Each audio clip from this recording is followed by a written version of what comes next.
Hi, everyone. Welcome back to JBC English Learning Academy. We're really excited that you've decided to join us here today, and it's wonderful to see so many friends returning. Hello, friends. It truly feels amazing to be here again, talking, learning, and sharing English together in a relaxed and fun way. For those of you who are new here, my name is Sarah, and I'm thrilled to meet you through this episode. And I'm Alex. I'm equally happy to have you with us, whether you're learning at home, on your commute, or anywhere in the world. On this channel, our mission is to help you learn real, everyday English, the kind that people actually use in daily life, not just the stuff you find in textbooks. That's right. We're not teaching boring textbook English. Instead, we focus on natural English that you can feel, understand, and use confidently in your conversations. And before we dive into today's lesson, please don't forget to hit the like button and subscribe to our channel. It really supports us. Yes, it helps us reach more English learners around the world and lets us know that you enjoy learning English together with us. Today's episode is going to be really interesting, very engaging, and also extremely useful for anyone who wants to understand English better. Absolutely. And the reason is simple. Today, we are talking about one small word that many English learners find confusing and tricky to use correctly. A tiny word, but one that carries many different meanings depending on the situation, which is why learners often get stuck. That's right. Today's topic is all about how to use the word get in English, step by step. Okay, Alex, before we jump into the topic, can I ask you something personal? Of course, Sarah. What's on your mind? Do you ever feel tired of explaining the same thing over and over again to your students? Oh, yes, Sarah. I get that feeling very often, especially when the same questions keep coming up. See, Alex, you already used the word get naturally in your sentence without even noticing. Oh, wow. You're right. I didn't even realize I said it. Exactly. That's the funny thing about get.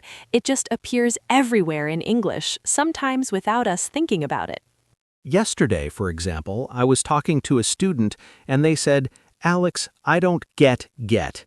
It was so honest and very real. And that honesty is common because many learners feel exactly the same way. They see the word get everywhere, but they're not always sure what it means. I remember when I was learning another language, there was always one word like this that seemed to do too much. Yes, you see it all the time, but its meaning isn't always clear, which makes learners confused. That's why today, Sarah, we are going to slow down, explain carefully, and use very simple examples that everyone can understand. We'll take it step by step, and it will feel like friends chatting together about English, making learning relaxed and enjoyable. Okay, Sarah, let's start with the basics. When learners first see the word get, what do they usually learn first? Usually, they're taught that get means receive, as in getting something from someone.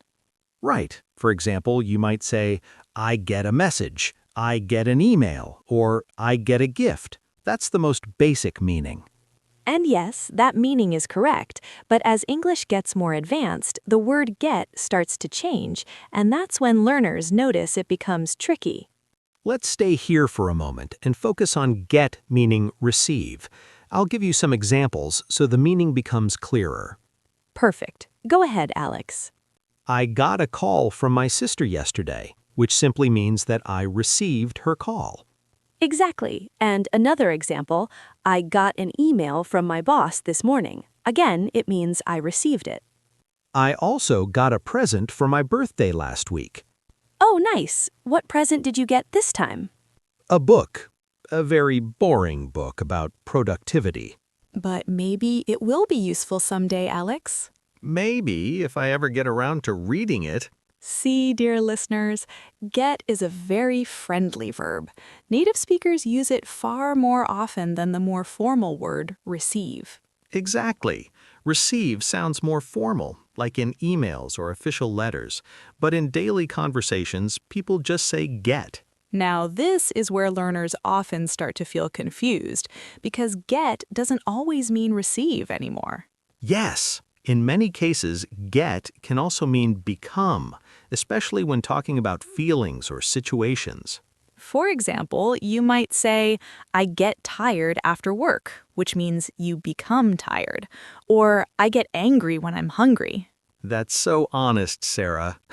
Another one, I get nervous before speaking in public. Very common. So here, get is about change in feelings or a change in situation. You're not tired, and then you get tired. You're calm, and then you get nervous. This is extremely important for beginners because English uses get to talk about real-life changes, not just physical things.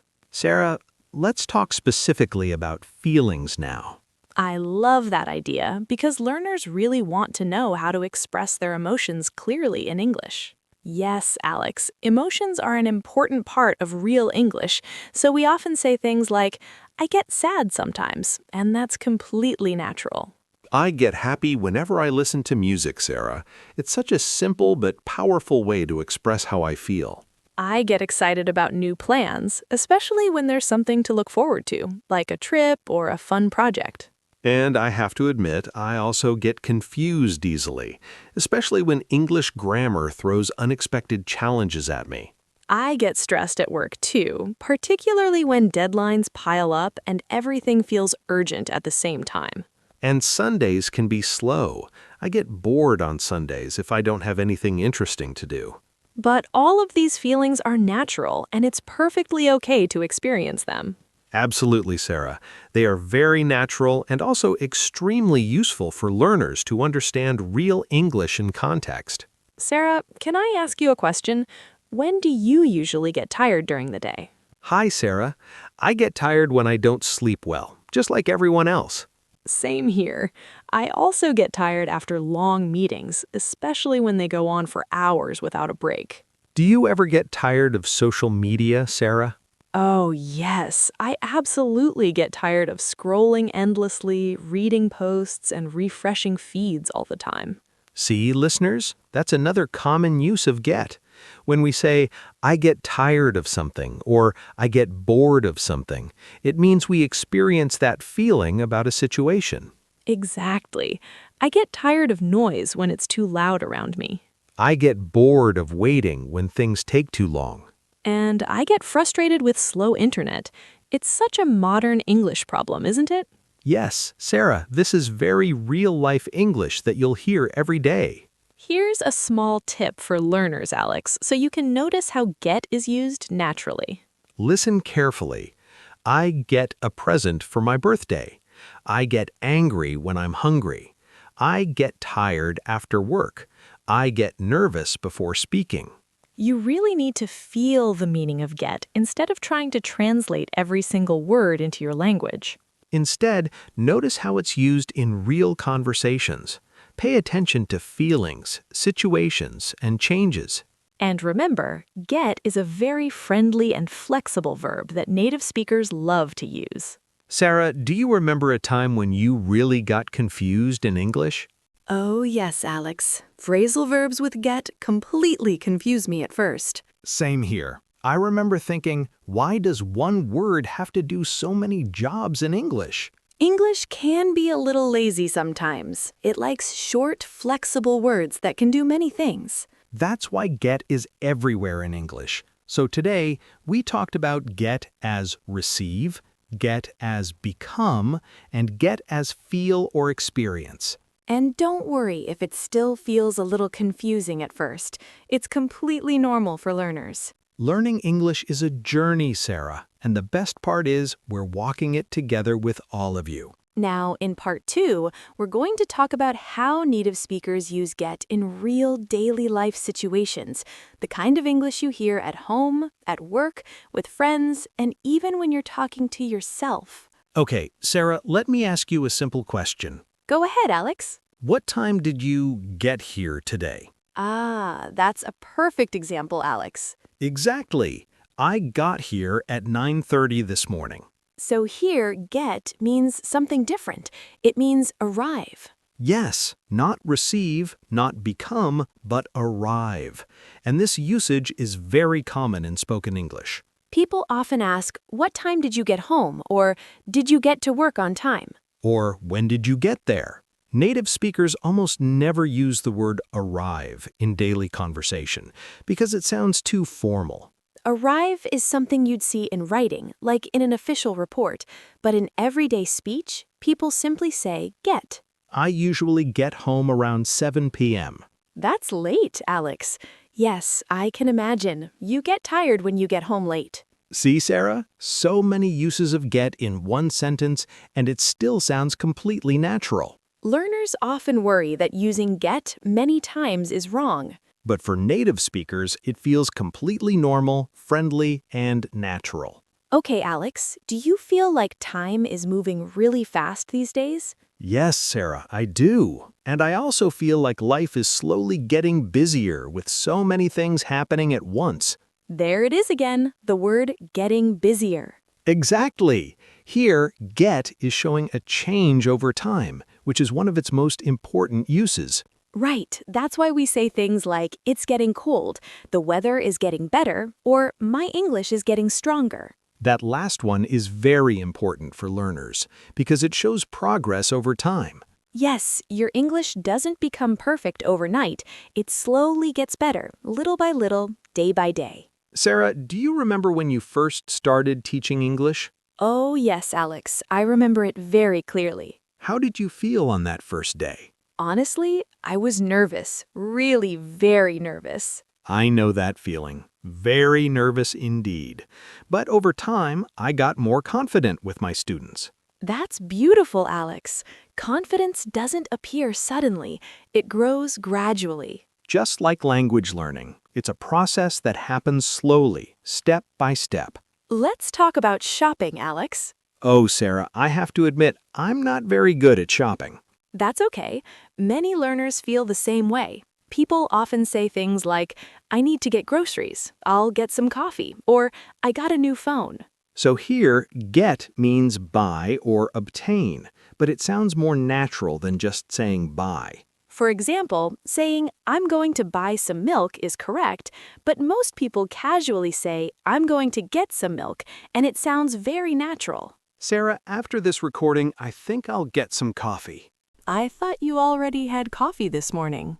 That was 2 hours ago, Sarah, so I definitely need to get more coffee. Exactly. And here's an interesting one that many learners don't know. Yes, when we say, "Can you get Emma?" it doesn't mean buy Emma. Please don't buy me, Alex.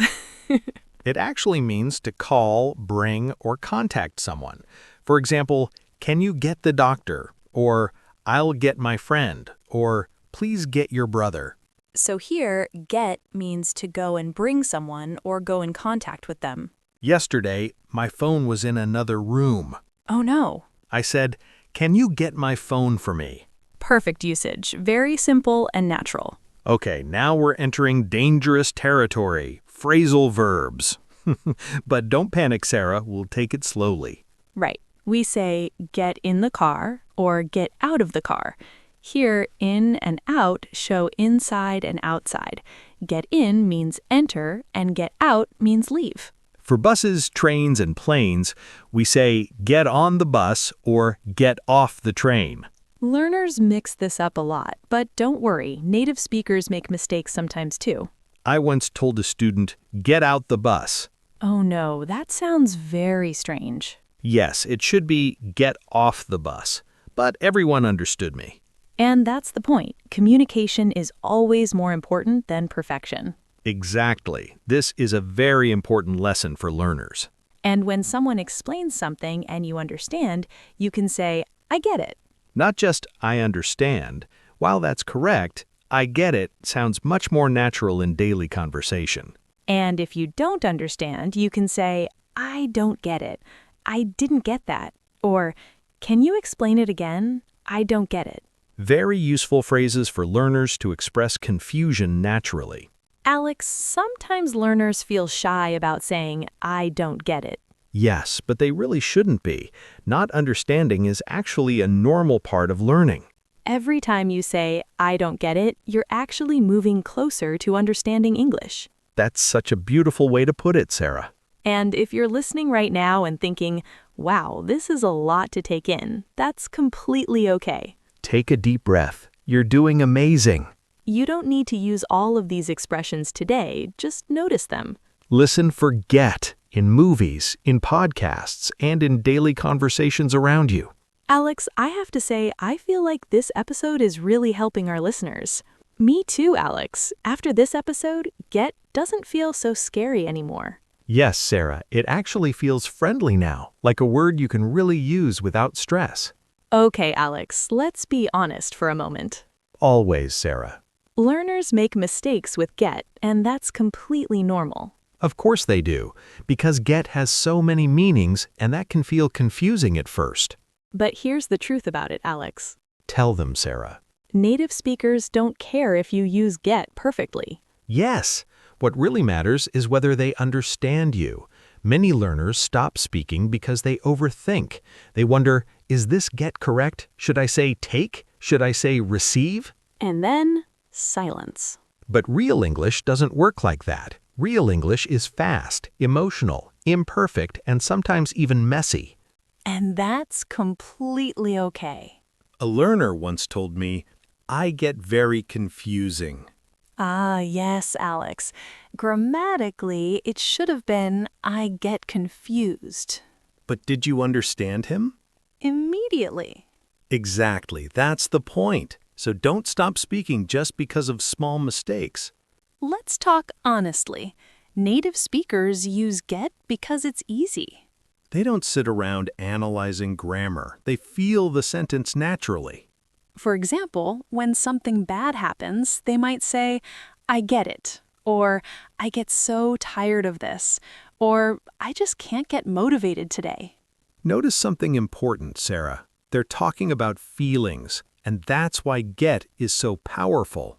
Yes, Alex, we often use get with emotions. Get angry, get excited, get nervous, get happy, get sad. And these aren't textbook sentences, they're life sentences, real English for real moments. Yesterday, for example, I was waiting for a very important call. Oh no, did it come? No, it didn't, and I started to get anxious.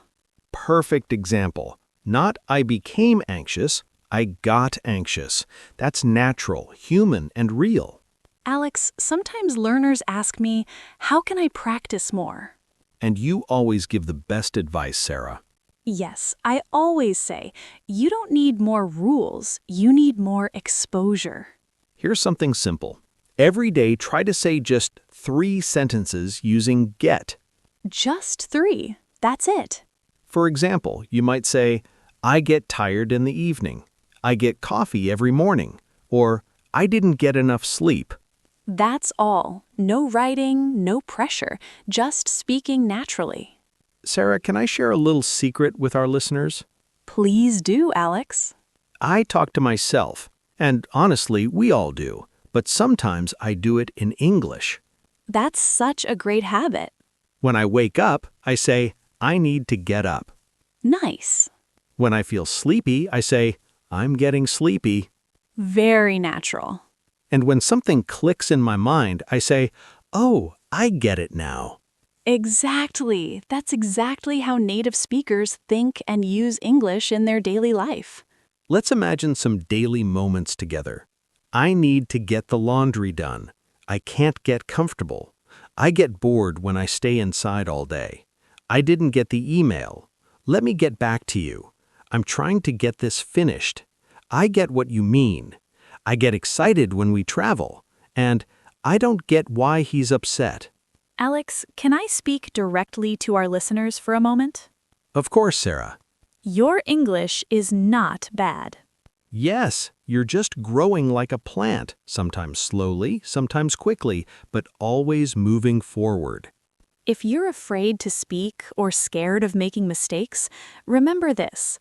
Children make mistakes every day, and they still speak. Fluency comes from courage, not perfection. Okay, here's just one gentle tip for learners. Yes, not rules, just awareness. In very formal writing, like exams or official emails, you might use other words. But in speaking, get is your best friend. Let's practice softly in your mind. I'm getting better at English. I'm getting nervous, but I still speak. I don't get everything, and that's okay. Beautiful sentences. Alex, how do you feel now after this practice? Honestly, yes, I feel calm. Me too, Alex, because language should feel safe, not stressful. If this episode helped you, please hit the like button, subscribe to the channel, and share it with someone who feels scared to speak. Learning together is always easier. Thank you for learning with us today. Keep speaking, keep making mistakes, and remember, you're not bad at English. You're just getting better every single day.